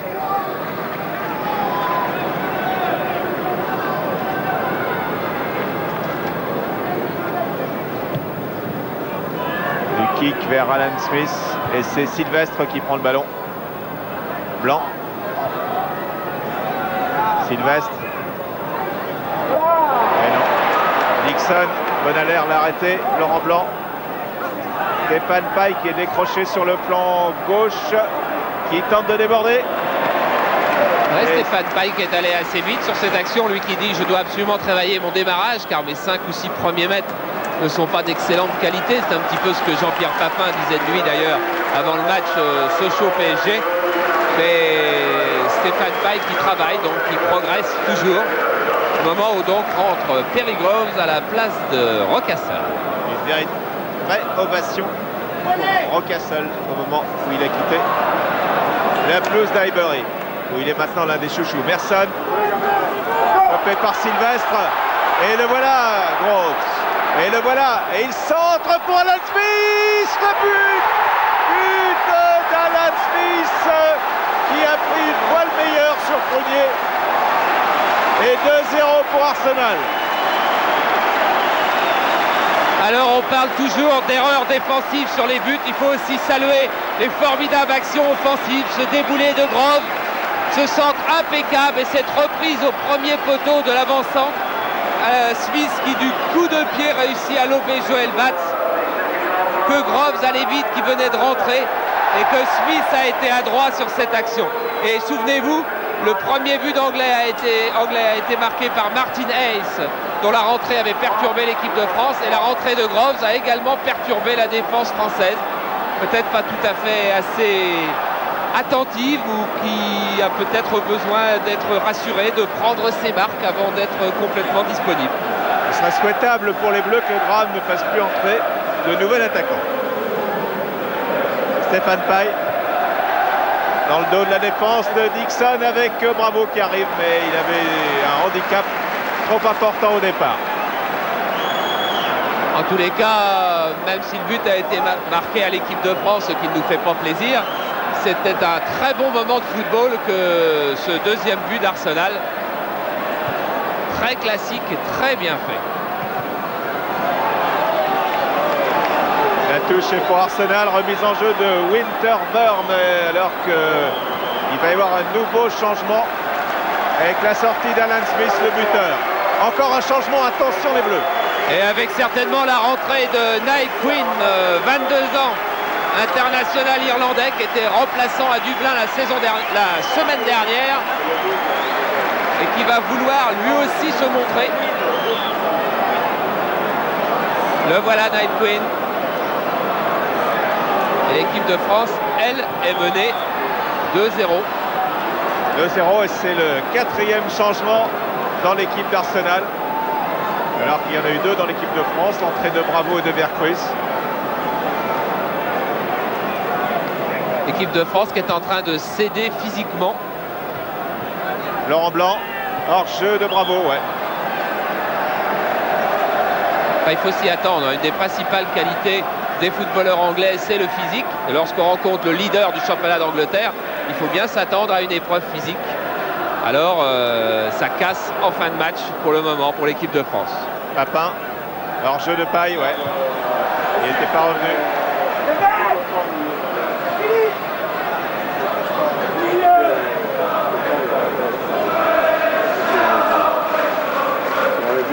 Winterburn, Brunier, Laurent Blanc. Ça marche avec Papin. Papin qui a 3-4 coéquipiers autour de lui, qui joue avec Blanc. Mésentente entre Papin et Blanc, c'est dommage. Trop de précipitation, trop de fébrilité dans la passe de Papin, pas assez ajustée. Et ces longues balles d'attaque du gardien Lukic directement sur ses attaquants de pointe, c'est-à-dire maintenant personne. Et Quinn qui est entré il y a quelques instants à la place d'Alan Smith qui a marqué le deuxième but. Bonalaire est coincé, attention, Emerson était parti. Ah, fin de match très pénible pour les Bleus qui ont fait une très belle première heure et qui souffrent terriblement dans la dernière demi-heure ici à Highbury contre Arsenal. Thomas, Groves, Bonalaire, bien joué de la part de Bonalaire pour Vercruis. Blanc, Bravo, Sauzet, Blanc en une touche de balle, les Français avec un ballon renvoyé par Bould, Thomas, et Arsenal construit avec Ice, avec Winterburn. À nouveau Ice, long centre au deuxième poteau, tête de Sylvestre. Il a bien fait, car Merson était là. Avec une faute sur Sylvestre, mais avec un Sylvestre qui aura vraiment encore été une satisfaction de la soirée. Parce que dans le combat aérien, où il n'est pas particulièrement taillé, il a plus que fait son travail. Et dans le combat au sol, il a été absolument parfait. Jamais pris balle au pied. Ice, Winterburn, Richardson, dégagement de Prunier en chandelle et tête de Prunier récupéré par Winterburn qui échappe à Castendush. Winterburn centre, ballon dévié par Bonalaire et qui revient dans les pieds de Dixon. Arsenal domine toujours avec Thomas. Attention dans le dos de la défense. Richardson n'est pas signalé. En jeu, retour de Bonaler. Bon arrêt de Joel Batz devant Richardson. Bonaler se bat. Attention, penalty sur Richardson. Toujours Arsenal. Arsenal avec Winterburn. Ballon renvoyé cette fois par Sauzé. Les Bleus tiennent le choc. Mais quel choc ont-ils à subir en cette fin de match? Et ils se battent à l'image de Blanc qui a essayé d'empêcher cette sortie. Brunier, c'est un vrai baptême du feu contre les canonniers d'Arsenal pour cette très jeune équipe de France. Vercruis, Stéphane Paille, Philippe Vercruis, Sylvestre. Eh oui. Ouais, ça c'est le signe de l'impuissance physique actuelle de l'équipe de France. Alors qu'on revoit le duel Richardson-Bonaler sur lequel est attention, intervenu Batz. On revient en direct avec encore une sortie de Joel Batz devant Ice. Joel Batz qui évite à la France d'être largement menée. Et il n'est que par 2-0 grâce à Batz maintenant qui vient de faire 2 arrêts déterminants. Le dernier devant Ice. Ah, je ne sais pas quelle partie du match va retenir Michel Platini, car en Écosse il faudra jouer 1h30 tout de même. Cette partie où l'équipe de France a été assez bien organisée, a bien tenu le choc face à Arsenal, ou bien cette fin de match où elle est à la dérive, je dirais, mangée dans tous les duels, perdant le ballon très très vite. Laurent Blanc face à Groves. Vercruis a une déviation un peu molle. Bonaler. Laurent Blanc, nouvelle déviation et une faute. Tony Ward, l'arbitre n'a pas laissé jouer la règle de l'avantage pour les Bleus. Qui joue rapidement, Franck Sauzé avec Stéphane Paille qui avait 2 joueurs d'Arsenal autour de lui. Et Arsenal repart avec Quinn. Merson. Dixon. Interception de Daniel Bravo. Daniel Bravo qui regarde et qui redonne de l'autre côté sur sa gauche et hors-jeu. Hors-jeu de Paille, il ne devait pas y avoir grand-chose là non plus. Non, et Michel Platini va choisir maintenant de faire rentrer Marcel Dib. Le match est devenu un combat physique que la France est en train de perdre. Marcel Dib est effectivement l'homme protégé pour ce genre de choses. Lui ne perd pas beaucoup de combats physiques. C'est Stéphane Paille qui va sortir. On va donc pas rentrer poste pour poste. Ça veut dire que Michel Platini choisit de renforcer encore un peu plus son milieu du terrain. Bravo et Papin vont rester en pointe. Vercruis un petit peu derrière eux. Et Marcel Dib va essayer d'endiguer les marées jaunes et noires qui partent du rond central en ce moment. Marcel Dib qui est le seul monégasque dans cette sélection. Les autres étant préservés entre guillemets pour préparer la Coupe d'Europe contre Galatasaray. Coupe d'Europe que Dib ne jouera pas puisqu'il est suspendu. Gould.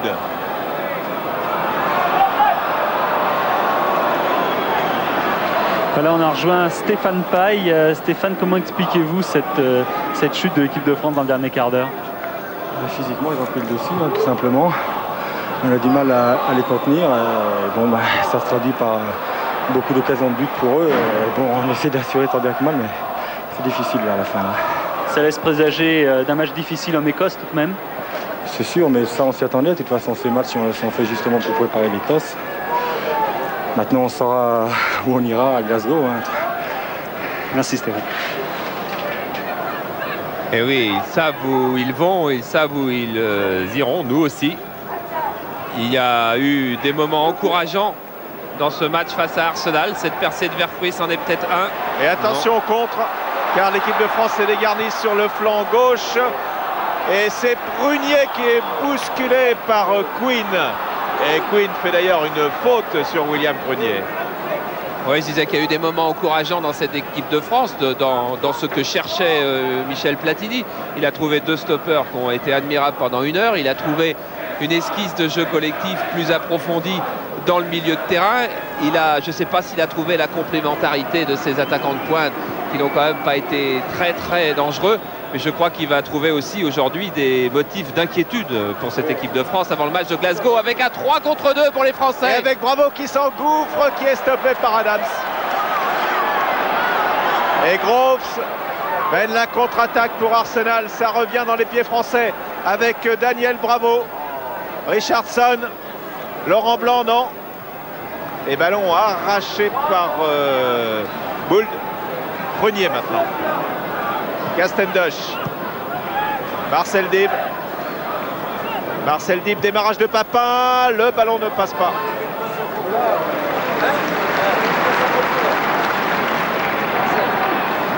Cinq dernières minutes de ce match, l'équipe de France menait 2-0, but de Ice et de Smith. Castendosh, Laurent Blanc, Richardson, Franck Sauzet qui passe. Franck Sauzet, Marcel Dib. Jean-Pierre Papin, Bonalaire. Passe à Groves. Bonalaire tente sa chance. Et avec un Fourbon, on sait jamais, mais enfin quand même.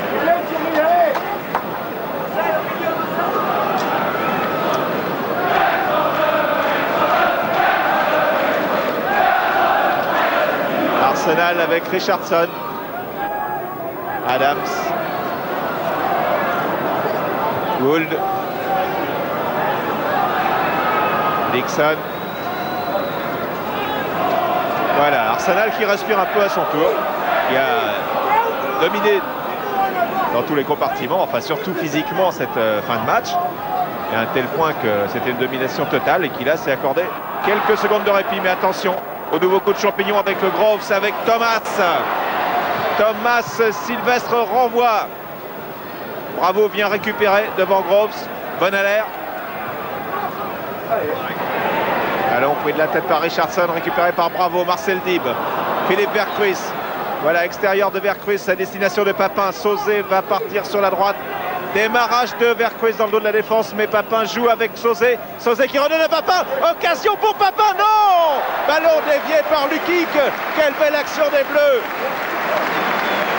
Corner pour la France qui est menée à cet instant 2-0. Oui, tout était fait au millimètre. Papin a bien regardé la sortie de Lukic. Il a cherché à tirer en force à ras de terre au premier poteau, mais Lukic avait anticipé du pied. Occasion manquée. Corner tiré par Castendosh au deuxième poteau. Un peu trop long. Bravo va récupérer. Et oui, Lukic a failli être surpris par Niall Quinn. Et ça fait frissonner, ronronner de plaisir toutes les tribunes d'Arsenal, de ce vieux stade d'Arsenal qui a été construit par l'architecte même qui avait construit l'Arms Park de Cardiff. Il s'appelle Archibald Leitch.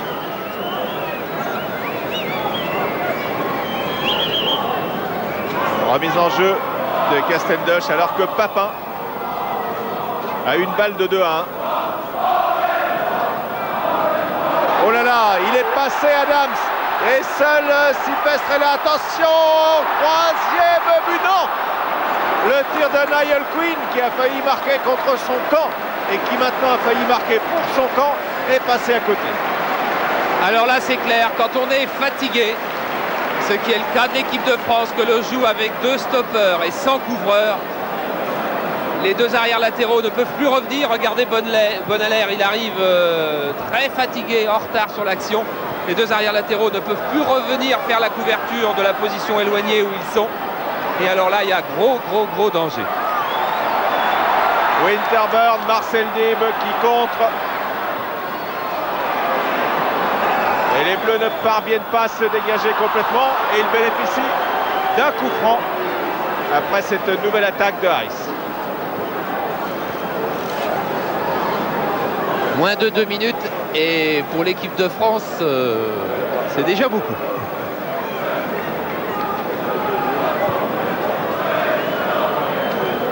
Il ne faudra pas oublier la fin, il ne faudra pas se souvenir que de la fin. Enfin, il est clair qu'il reste à Michel Platini beaucoup de travail, à la fois pour aller en Écosse, à la fois pour bâtir une équipe de France qui pourrait jouer un rôle intéressant dans la prochaine phase de la Coupe du Monde, mais ça, il y a encore du temps devant. Mais beaucoup de travail, il en reste.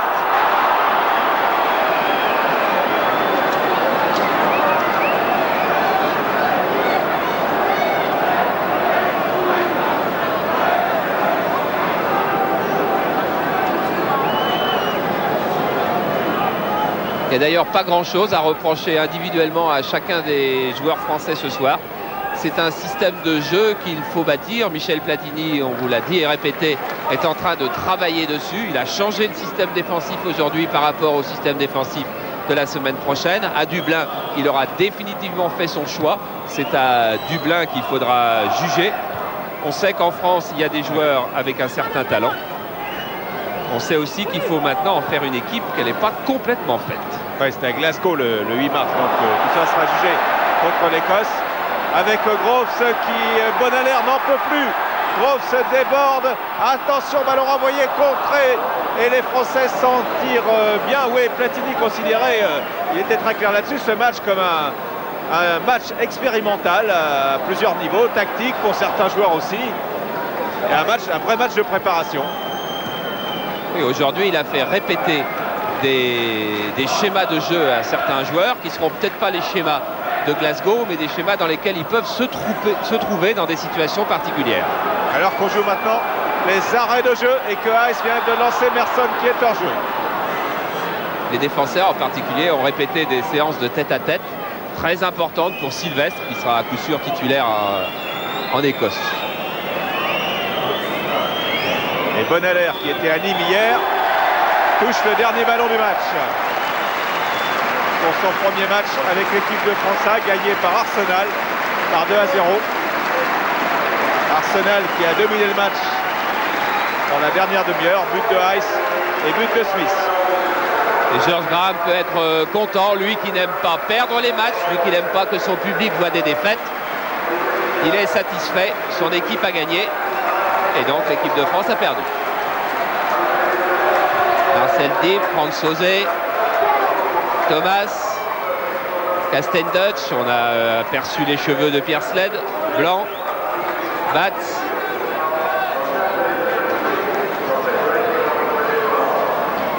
Bravo, entrée en cours de jeu, Papin qui s'est beaucoup dépensé. Pierre est avec Joël Batz. Avec Joël Batz, l'équipe de France était venue pour apprendre. Aujourd'hui, est-ce qu'on en sait un petit peu plus sur le jeu britannique? Déjà, on savait qu'avec toutes les péripéties qui nous sont arrivées, à savoir que l'équipe a été grandement maniée, on savait qu'on ne trouverait peut-être pas nos bases sur ce match-là. On a joué différemment, on a joué sans libéraux. Les deux jeunes s'en sont très bien sortis, les deux rentrées, William et Thierry Bonaler. Je pense qu'ils ont fait un bon travail derrière. On a seulement eu du mal à ressortir les ballons, à le garder un peu au milieu de terrain. Autrement, bon, c'est sûr qu'on était venu pour apprendre. Pour le gardien que vous êtes, commander une nouvelle défense, c'est beaucoup plus difficile, ça pose beaucoup de problèmes.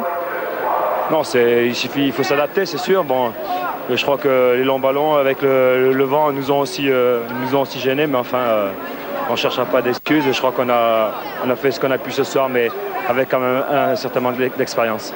L'une des leçons aussi qu'on peut retenir ce soir, c'est le combat physique qui vous attendra sûrement en Écosse. Vous pensez que l'équipe de France est apte à se défendre dans ce domaine? Je crois qu'on l'a montré pendant les 45 premières minutes et même un petit peu après. Après, il y a peut-être la fraîcheur physique qui a joué aussi, puisque bon, Thierry Bonaler n'est venu nous rejoindre que dans l'après-midi. Franck Sylvestre et Sylvain Castendutch avaient joué dimanche. Je crois qu'ils ont fait le maximum dans l'état où ils étaient. Bon, le capitaine n'est pas trop catastrophé. Non, catastrophé. Ce qu'il y a peut-être de décevant, c'est qu'on ne s'est pas créé beaucoup d'occasions. Et en Écosse, je crois qu'il faut, si on veut ramener quelque chose, il faudra se créer des occasions. Merci, Joël. Oui, la plus belle des occasions,